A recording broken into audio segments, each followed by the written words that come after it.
Saudara, sebanyak 1.584 anggota pramuka mengikuti Jambore Dunia di area perkemahan Saemangum, Korea Selatan pada tanggal 1 hingga 12 Agustus nanti. Pada Jambore Dunia ke-25 ini, Indonesia mengirim kontingen terbesar dalam keikutsertaan di Gerakan Pramuka Dunia. 900 anggota pramuka Indonesia kembali diberangkatkan ke Korea Selatan untuk mengikuti Jambore Dunia pada 1 hingga 12 Agustus nanti. Sebelumnya sebanyak 684 orang telah diberangkatkan pada gelombang pertama. Apel pelepasan kontingen Indonesia ini dipimpin langsung Ketua Kuartir Nasional Budi Waseso di Bumi Perkemahan Cibubur, Jakarta Timur.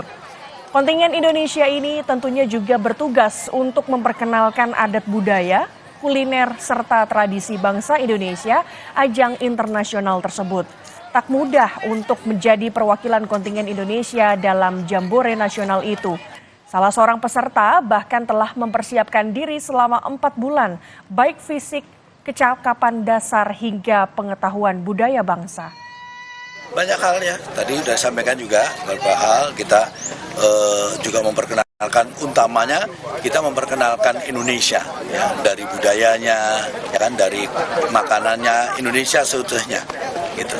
Ya, ini kan dari penegak dan penggalang, ya. Dari semua yang peserta yang dari perwakilan provinsi, ya kan, perwakilan daerah, semua yang sudah mendaftarkan dan memenuhi syarat ini diberangkatkan. Pastinya untuk mengikuti Jambore Dunia harus ada persiapan fisik yang matang.